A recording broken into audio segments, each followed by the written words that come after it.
welcome back to the Fantasy Football School.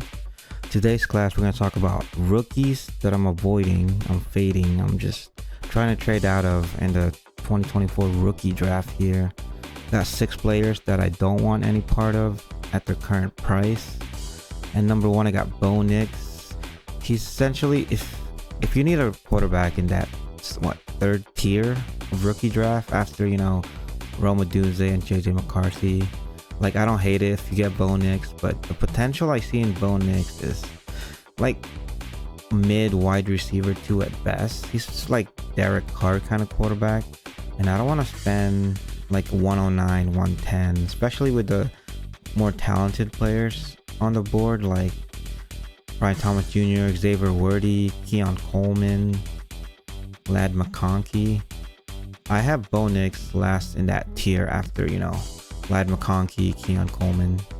So, I mean, if you get him like 202, 203, like, I'm not even mad because, he's still in that upper tier. But when you have to reach for him in like 109, 110, I'd prefer the other players that are available. So, Bo Nix, I'm fading you just because, your potential is not as high as these other receivers that are available.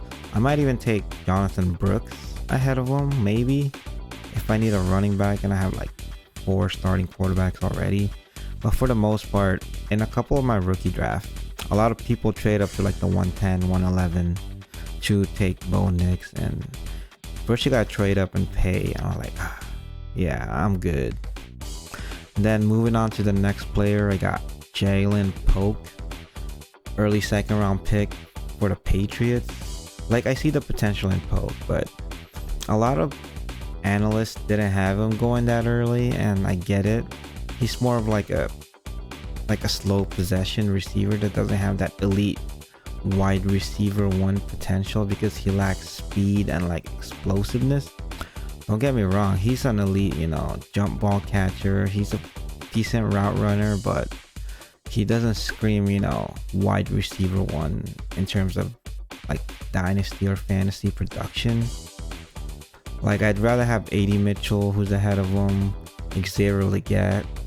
But at the end of that tier, I'll definitely take Jalen Polk over, the next tier of receivers like Burton, Javon, like Franklin and all that, Roman Wilson. He's definitely ahead of that tier. And moving on to the next player is one of those players in that tier. That is Troy Franklin. Like, I thought he was going to be a 2nd round pick in a draft, but he fell so hard that although he landed in a pretty good spot, that draft capital just screams that NFL, GM didn't like his potential in the NFL. Like, even if, like, let's assume he went in the 2nd round to the Broncos. Like, nothing's changed. He's still gonna have to fight Sutton, which he can, fight Mims, which he can, but the fact that he fell to the 4th just tells you like his talent level is not what the NFL thought we did, or at least I did. I had a late 2nd round grade on him.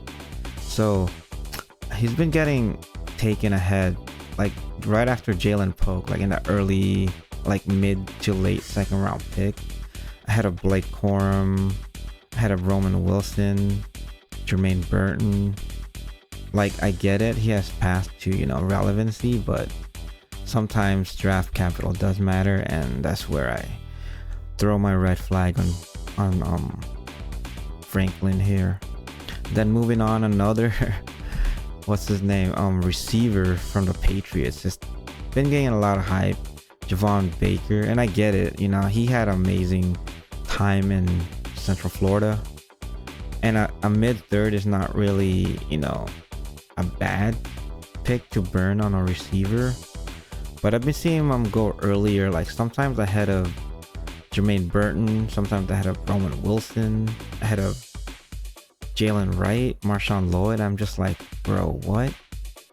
Like, I get it, if it's like late 3rd, like I can go around that. Like, I can accept that. But if you're taking him ahead of these receivers, or taking ahead of them that has almost as good path to getting, targets early on, like, it doesn't make sense to me.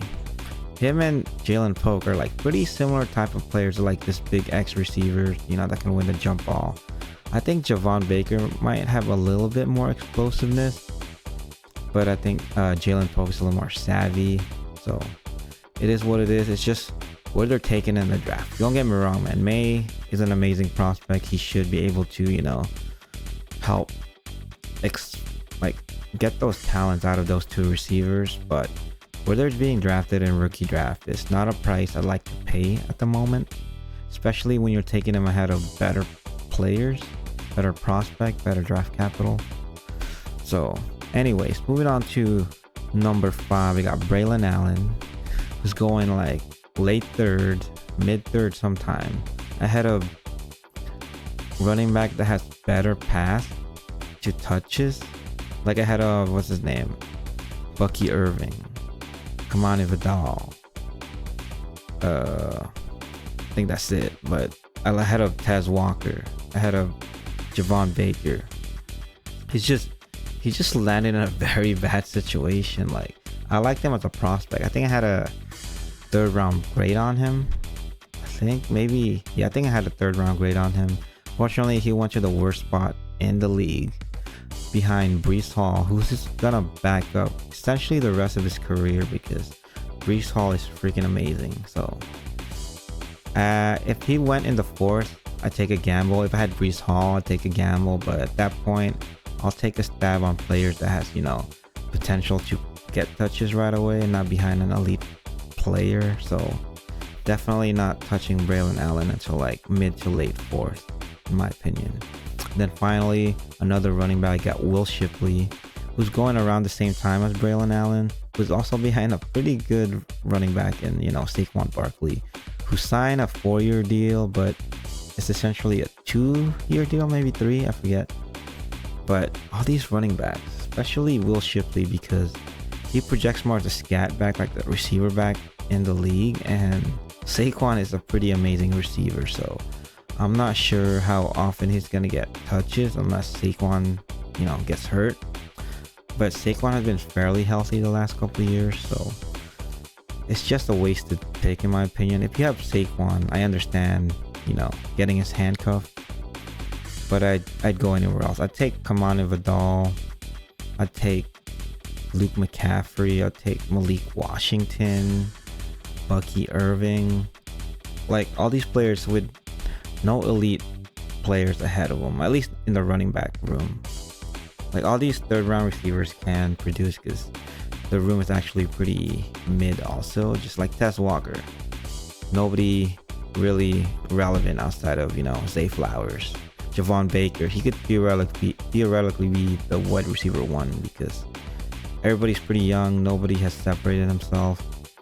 And then Luke McCaffrey, okay, he'll be the 3rd option at best, but he did get 3rd round capital. He's pretty athletic. He has potential to usurp probably Jahan Dotson if he somehow is terrible again. But anyways, those are the players I'm trying to avoid at the current ADP in rookie draft. So if you disagree or agree, let me know, but I'll see you on the next one. Peace.